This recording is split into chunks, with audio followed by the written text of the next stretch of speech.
e como sempre daremos grito de coração, viva Perón.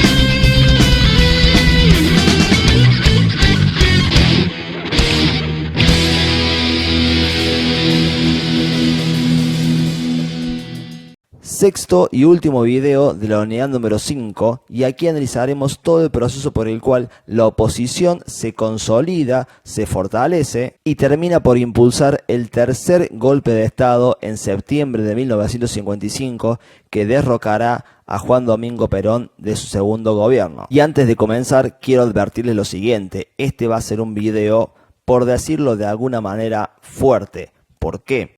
Porque analizaremos hechos especialmente violentos, especialmente sangrientos como estos que están aquí representados en el esquema, y que evidenciarán el nivel de violencia al que llegó el enfrentamiento entre peronistas y antiperonistas. Veremos en este video muchas acciones realmente cuestionables de uno y de otro bando, con lo cual les recuerdo esto que vimos al comienzo de la unidad, de que héroes y villanos existen en ambos bandos, y que ustedes deben mantener siempre una postura crítica y flexible, abierta y analítica. Comenzando, ¿quiénes son los grupos que se oponen al peronismo? Bueno, muy bien, en buena medida ya los hemos explicado en muchísimos anteriores videos, y aquí pasaremos revista rápidamente a ellos y nos detendremos a profundizar la situación de la Iglesia Católica. En primer lugar tenemos a la Sociedad Rural Argentina y a la Unión Industrial Argentina, grupos que ya explicamos en el video pasado sobre sus razones por las cuales se oponían al primer plan quinquenal peronista, y que incluso habíamos marcado aquí también en este esquema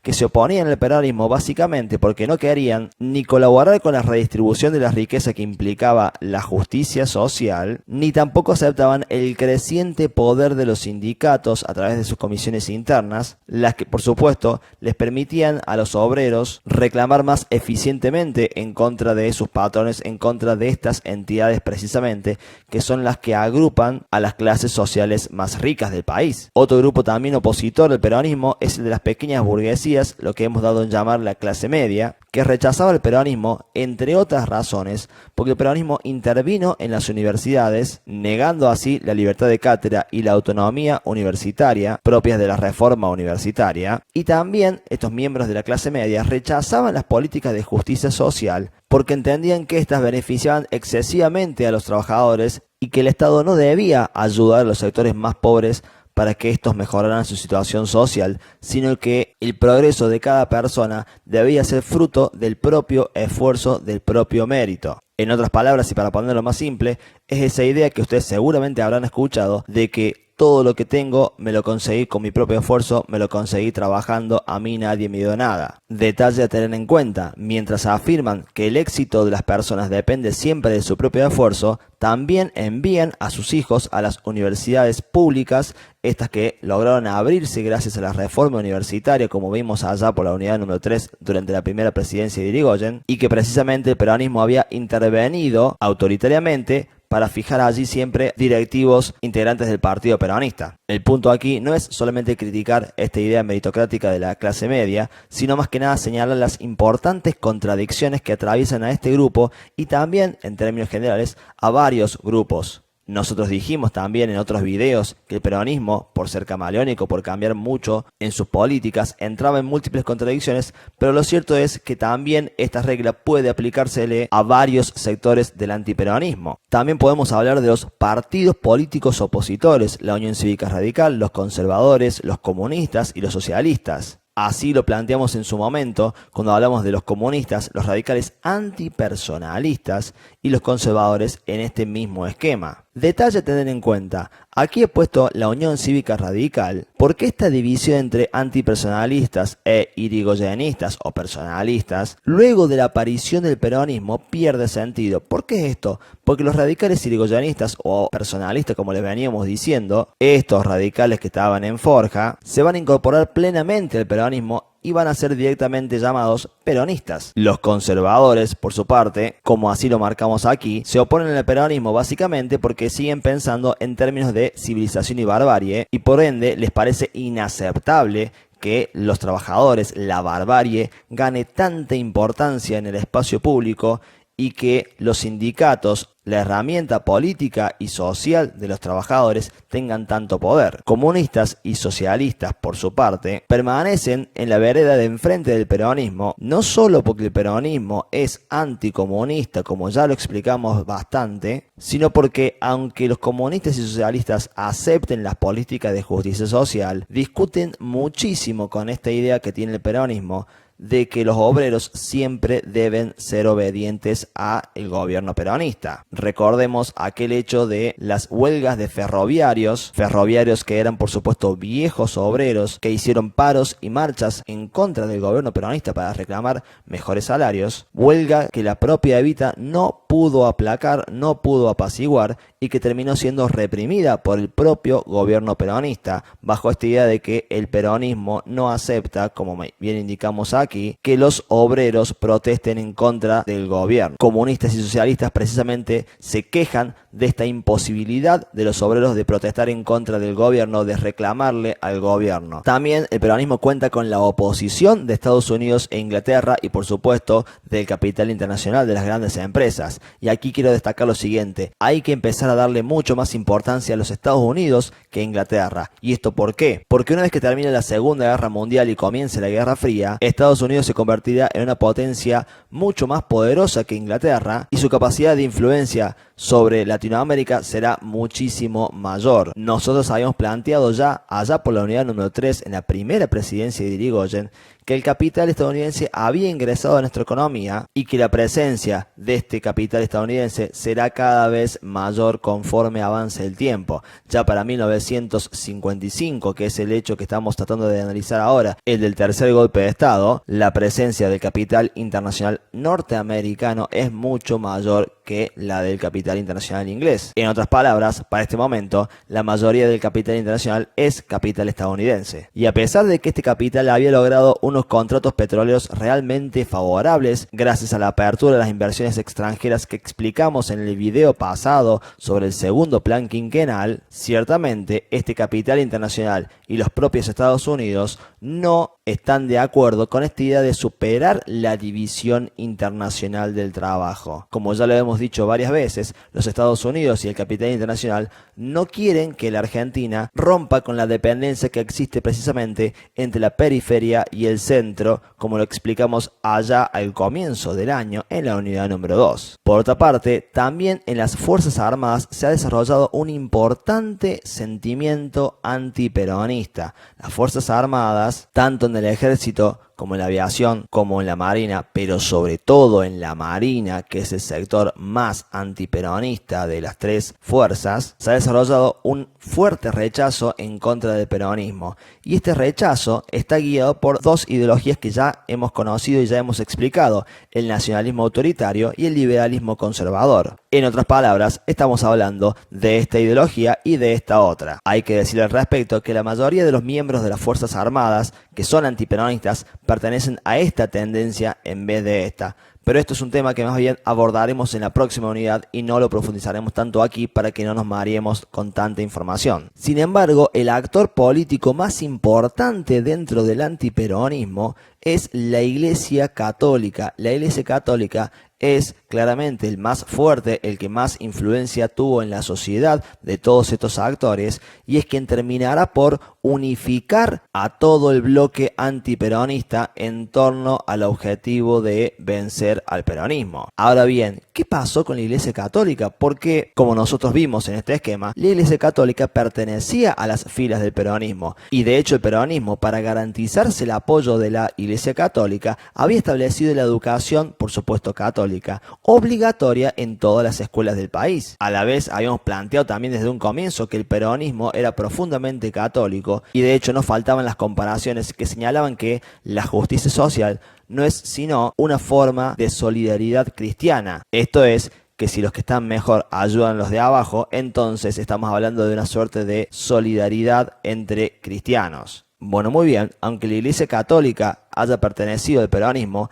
de a poco y de manera bastante firme comenzará a cambiar de bando y se incorporará al antiperonismo junto con todos estos grupos que hemos explicado recién. Este proceso comenzará muy de a poco, pero con el tiempo continuará acelerándose hasta terminar en una confrontación abierta y por supuesto bastante sangrienta. El primer capítulo de este enfrentamiento entre la Iglesia Católica y el peronismo se da por la consideración del peronismo como una religión cívica. ¿Cómo es esto? ¿Qué es una religión cívica? Bueno, muy bien, aquí tengo para mostrarles 3 afiches de propaganda peronista, los 2 primeros publicados luego de la muerte de Eva Perón, y este último publicado en los manuales escolares peronistas, estos manuales que explicamos en otro de los videos anteriores y que muestro brevemente aquí y aquí. Si uno observa bien, puede comprobar que la representación de Evita aquí y aquí también, y acá la de Evita y la de Perón, es muy similar a la representación de los santos, como si estos líderes tuvieran algún tipo de poder espiritual para con el pueblo argentino. De hecho, fíjense, esta imagen señala que Eva es la santa del pueblo. A esto hay que agregarle que cuando Evita fallece, el gobierno la declara oficialmente patrona espiritual de toda la nación. Paréntesis, hagamos una pequeña aclaración. No es que Perón y Evita tuvieran algún tipo de poder sobrenatural o que fueran equivalentes a Jesús o algo de ese tipo, pero efectivamente su representación en estos afiches claramente hace alusión a una condición espiritual, a una condición de superioridad y a una cierta capacidad como para, fíjense esta imagen, iluminar al pueblo argentino acerca del camino a seguir. De hecho, en algunos actos peronistas se reparten estampitas con la imagen de Perón. A la Iglesia Católica esto no le gusta para nada porque entiende que el peronismo está compitiéndole en su propio terreno.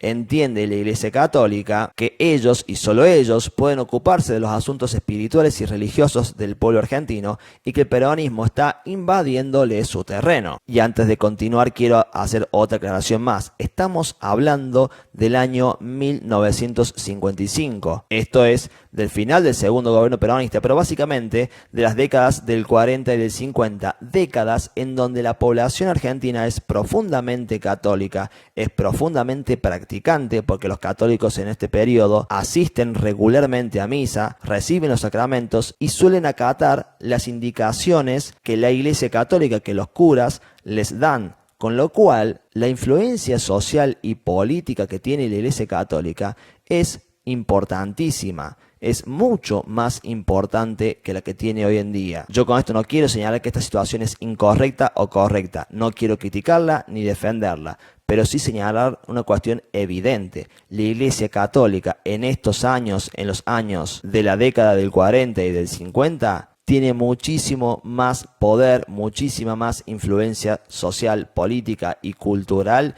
en el país, en la Argentina, que la que tiene hoy en día en el año 2020. ¿A alguno de ustedes le parecerá correcto esto o incorrecto? No viene el caso de discutirlo aquí, sino más bien afirmar lo que dije recién. La Iglesia Católica es en estos años muy poderosa. Otra diferencia que separa a la Iglesia Católica del peronismo es la figura de Eva Perón. Ya señalamos en estos afiches cómo es que su imagen fue utilizada de manera cuasi religiosa, de manera bastante espiritual, luego de la muerte de Evita, pero incluso en vida Eva Perón va a ser una figura realmente compleja de digerir, por decirlo de alguna manera, para la Iglesia Católica. ¿Y esto por qué? Porque Eva Perón es una mujer que tiene un protagonismo político innegable, tiene un peso político claramente importante y fue también una de las principales impulsoras del voto femenino. En otras palabras, Eva Perón es una de las figuras políticas que envía el claro mensaje a todas las mujeres de que ellas pueden participar en política, tienen derecho a votar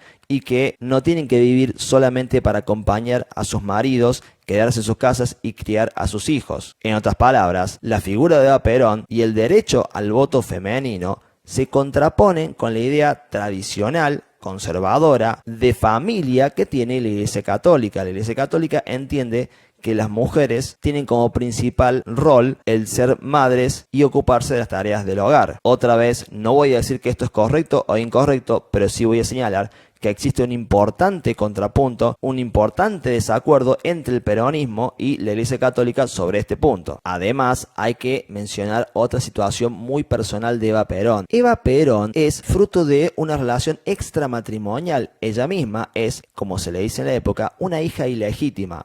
Resulta que su padre tuvo una pareja, se casó con ella, tuvo una serie de hijos y después, luego, se juntó con otra mujer quien a la postre será la mamá de Eva Perón. Este hombre, el señor Duarte, tuvo entonces 2 familias y esto en la época era muy cuestionado, era muy criticado porque se entendía que los hijos que nacen fuera del matrimonio entonces son hijos del pecado. Y aquí es donde yo insisto nuevamente en la época en la cual estamos hablando, años 40 y 50, en donde pesaba muchísimo esta idea de la familia tradicional, esta idea de que los hijos deben nacer siempre dentro del matrimonio. Ideas que hoy en día ya no tienen tanta importancia y hoy en día realmente nadie se pregunta y nadie se preocupa quién es el papá o la mamá de fulanito de menganito, y es indistinto saber si los padres de una persona se casaron o no antes de tener a esa persona como hijo o hija, pero en los años 40 y 50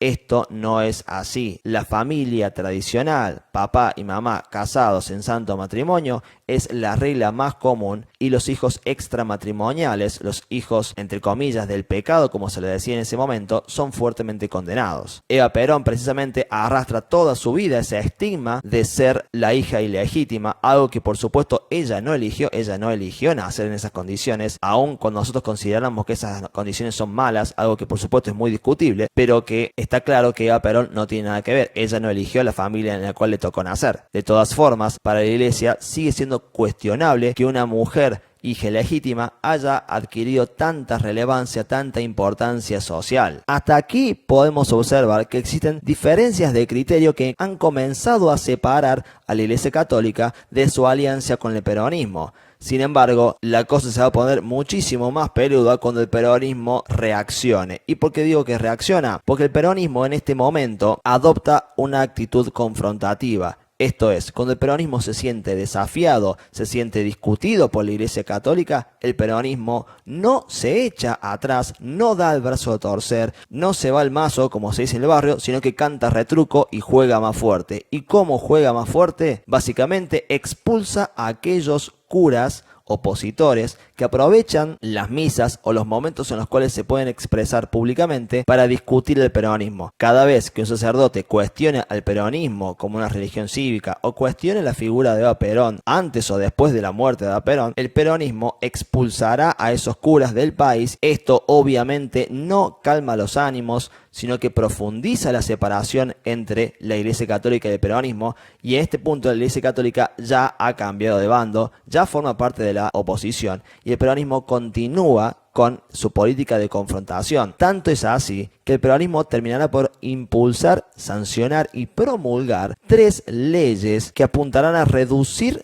el peso político, social y cultural de la Iglesia Católica. Está claro en este sentido que estas 3 leyes no se impulsan por un posicionamiento genuino del peronismo en aras de entregar más derechos a la población o de quitar la influencia de la Iglesia sobre el Estado, sino que más bien son producto de esta confrontación con la Iglesia Católica, pero que sin embargo es interesante analizar lo que estas leyes proponen. La primera es la ley de hijos extramatrimoniales. Básicamente lo que se buscaba aquí era equiparar, igualar los derechos de todos los hijos, los que nacen dentro del matrimonio y los que nacen fuera del matrimonio. Derecho básicamente a la identidad, a que todos porten el mismo apellido de sus padres, por dentro o por fuera del matrimonio, y que todos reciban también la misma cantidad de herencia, no importa si han nacido dentro o fuera del matrimonio. Es inevitable relacionar esta ley precisamente con la condición particular de Evita, y aunque para este momento Evita ya ha fallecido, es claro que esta ley se inspira en su situación personal, pero también en la situación personal de muchísimas personas que por supuesto en ese momento habían nacido por fuera del matrimonio. No quiero cuestionar aquí el matrimonio como institución social, pero es clarísimo que siempre hubo hijos por fuera del matrimonio. Esto no es ninguna novedad y no debería sorprendernos. A su vez, también se impulsa y se sanciona la ley de divorcio. Esto es una ley que permite a los matrimonios separarse así cuando la convivencia o cuando el amor ya no es posible, cuando la pareja ya tiene realmente varios problemas para mantenerse unida, entonces estos matrimonios pueden divorciarse. Por último, también el peronismo sanciona la separación de la Iglesia con el Estado. ¿Esto qué quiere decir? Que el Estado nunca más financiará la Iglesia Católica, nunca más realizará aportes de parte de los impuestos a favor de la Iglesia Católica, ni tampoco, como se había implementado en un comienzo para ganarse el apoyo de la Iglesia Católica, tampoco habrá educación católica obligatoria en las escuelas de todo el país.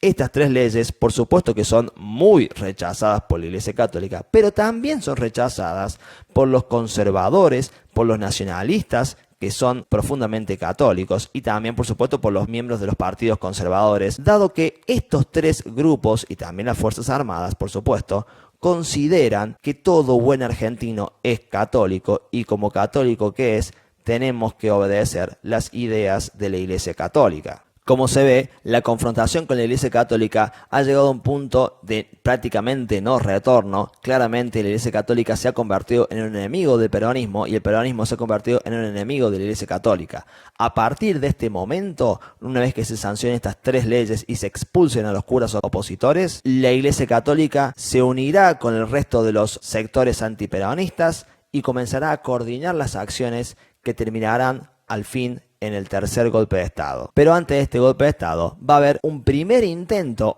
fallido en 1951 a cargo del general Benjamín Menéndez. ¿Y por qué es fallido? Bueno, miremos más que nada la fecha, 1951. Es un año antes de que se implementara este segundo plan quinquenal, en el cual, primero, Evita está viva en 1951, y ya dijimos que Eva Perón tiene una enorme aceptación de parte de los obreros, y también, al ser un año antes de la implementación de este segundo plan quinquenal, todavía los obreros no le han retirado la legitimidad al peronismo. Todavía los obreros apoyan sólidamente al peronismo. No ha sucedido todavía esta pérdida parcial de legitimidad de la clase obrera. La clase obrera asiste masivamente a todos los actos políticos que organiza el peronismo y celebra todos los días, créanme, todas las políticas de justicia social que tantos beneficios les ha entregado. Este primer intento de golpe de 1951 falla por esa razón que en su momento explicamos en este esquema de la unidad número 3 cuando hablamos del primer golpe cívico-militar de Estado, cuando indicamos que los golpes de Estado tienen éxito cuando el gobierno que tienen que vencer, cuando el gobierno del cual tienen que derrocar está débil. Este golpe en 1930 tuvo éxito porque el gobierno de Irigoyen había sido fuertemente golpeado por la crisis de 1929. En 1951 todavía no ha llegado la crisis económica, todavía Evita no han fallecido, todavía los obreros no han restado apoyo al peronismo y entonces, en líneas generales, este golpe estaba llamado a fracasar prácticamente antes del comienzo. De hecho, una vez que los militares golpistas se sublevan, se levantan en armas en Campo de Mayo, los obreros salen a la calle, levantan barricadas en las calles y se preparan para resistir, incluso a través de la fuerza, a los militares golpistas. Este golpe estaba llamado a fracasar. Sin embargo, para 1955, para junio de 1955, la situación ha cambiado. Ha cambiado porque se ha incorporado este nuevo actor dentro del antiperonismo muy poderoso, que es el de la Iglesia Católica, que es el que ha permitido que todo el grupo de los antiperonistas se consoliden como oposición y logren coordinar sus acciones. Y lo que voy a explicar ahora es la última etapa de este proceso y es por ende la más sangrienta, así que prepárense para aprender de este oscuro capítulo de nuestra historia argentina. En junio de 1955, aviones de la Marina de las Fuerzas Armadas, de estas Fuerzas Armadas que están en contra del peronismo, sobrevuelan la Plaza de Mayo y bombardean la Casa Rosada, la Casa de Gobierno. El objetivo era matar a Perón. Y en estos bombardeos no solamente se castiga a la Casa Rosada, sino también a muchos edificios cercanos y a la propia Plaza de Mayo, que está justamente enfrente de la Casa Rosada. Y allí, en estos hechos, mueren aproximadamente 300 personas. Y aquí quiero destacar lo siguiente. Por primera y única vez en toda nuestra historia, las Fuerzas Armadas deciden deliberadamente bombardear a su propia población civil con el fin de matar a Perón. Perón no muere en estos hechos porque de alguna manera se entera horas antes de estos acontecimientos y se refugia en un sótano de uno de los edificios cercanos a la Casa Rosada. Estos militares sublevados, estos militares claramente golpistas, se identifican a sí mismos bajo el lema, bajo el santo y seña de Cristo vence. La B de vencer, la B de victoria, por supuesto, y la cruz de Cristo. En otras palabras, ellos consideran que su accionar tiene por objetivo defender a la fe, defender a Cristo y defender por ende a la religión e iglesia católicas. Luego de sobrevivir a este atentado en contra de su persona, a este intento de asesinato e intento de golpe de Estado, Perón sale a hablar por cadena nacional y da uno de sus discursos más tristemente recordados. Perón dice: por cada uno de nosotros que caiga, caerán 5 de ellos. Y los obreros peronistas responden: 5 por 1, no va a quedar ninguno. Otra frase que va a decir Perón en ese discurso va a ser la siguiente: al amigo todo y al enemigo ni justicia. Evidentemente este discurso no buscaba poner paños fríos y es un capítulo más de esta espiral de confrontación. Ya dijimos recién que el peronismo, cuando es desafiado, canta retruco y juega más fuerte. Y ante una situación como esta, la respuesta va a venir de parte de los propios obreros que van a lanzarse a quemar iglesias por toda la ciudad de Buenos Aires. Imágenes como esta, en donde se advierte los escombros, las ruinas producto del fuego, van a ser muy comunes en toda la ciudad de Buenos Aires. Llegados a este punto, creo que es evidente que el problema se ha desmadrado, el problema ha salido fuera de sus cauces, la situación está bastante fuera de control. Sin embargo, Perón va a intentar en julio de 1955 intentar una apertura política. ¿Qué significa esto? Significa que en julio de 1955 el peronismo cesará, es decir, interrumpirá la persecución a los opositores. Esto es, no habrá más cárcel ni muchísimo menos torturas en contra de los antiperonistas y además se les permitirá a los antiperonistas manifestarse en los medios de difusión. Los antiperonistas podrán hacer uso de los diarios y radios, los cuales no serán censurados. Y si se me permite el detalle, incluso Frondizi, opositor del peronismo en ese momento, también podrá hacer uso de las radios y comenzará a criticar el peronismo de manera abierta. Ahora bien, esta apertura está llegando evidentemente tarde, porque la situación, como indicamos recién con el bombardeo a Plaza de Mayo y con la quema de iglesias, se ha desmadrado, realmente ha salido de sus cauces y los antiperonistas realmente, aunque aprovechan la apertura política, aunque celebran no ser encarcelados por pensar distinto y por supuesto que utilizan los medios de difusión para esparcir su mensaje y para criticar el gobierno, ya tienen planes bastante avanzados para concretar el golpe de Estado que intentaron hacer en junio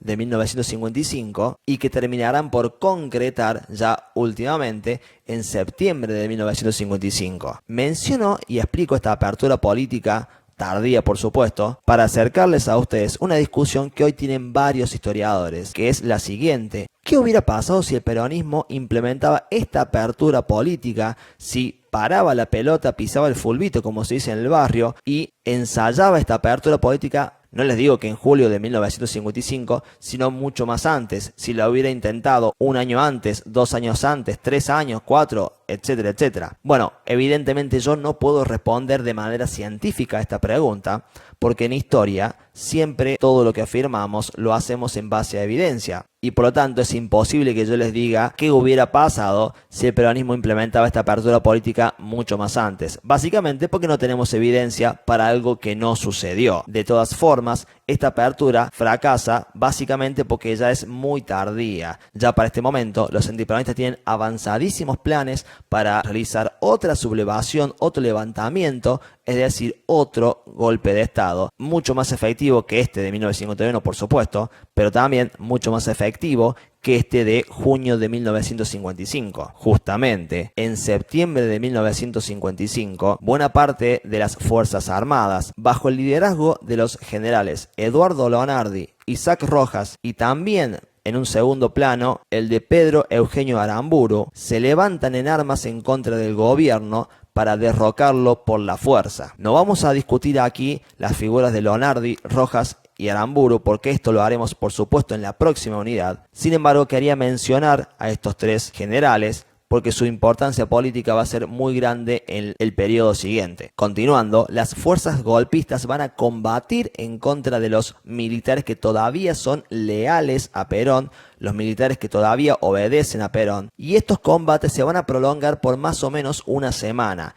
En estos combates van a participar, por supuesto, los elementos de las Fuerzas Armadas que están en contra del peronismo, pero también habrá una participación civil. Esto es, que algunos miembros de la clase media e incluso algunos miembros de los partidos opositores también tomarán las armas y se sumarán a estos combates. Estos miembros de la clase media y miembros de partidos políticos que participan de este golpe de Estado serán llamados comandos civiles. Así, estos combates serán bastante encarnizados y luego de una semana de conflicto y en donde el país estuvo muy cerca de sumergirse en una guerra civil entre peronistas y antiperonistas, Perón decide presentar la renuncia, decide dejar su cargo de presidente y escapar hacia el exilio, esto es, irse del país. Primero se va a Paraguay, luego a Venezuela y luego va a terminar en Madrid, en España. No vamos a explicar aquí todo lo que hizo Perón en el exilio porque para eso me hace falta todas las unidades que van a venir, pero sí quiero indicar lo siguiente. Perón escapa con vida, habiendo presentado la renuncia. Las fuerzas que le eran leales, los miembros del ejército, los miembros de las Fuerzas Armadas que obedecían al peronismo, deponen las armas, esto es, se rinden, y entonces este golpe de Estado de septiembre de 1955 tiene así éxito. El general Eduardo Lonardi se convierte así en el presidente de facto de la Argentina y su vicepresidente es el almirante Isaac Rojas. Termina así uno de los capítulos más sangrientos, más confrontativos de la historia argentina, y yo considero que no hay mejor forma de cerrar esta unidad que remontándonos a lo que planteamos al comienzo. Existen héroes y villanos en ambos lados, y si han estado prestando atención, habrán observado que hubo varios errores, varias acciones realmente violentas en ambos bandos, en el peronismo y en el antiperonismo, y por ende, insisto con esto, si quieren sacar algún aprendizaje en limpio de esta unidad, de toda esta etapa de la historia, muy interesante pero también muy conflictiva, les recuerdo por favor, mantengan una postura crítica y flexible.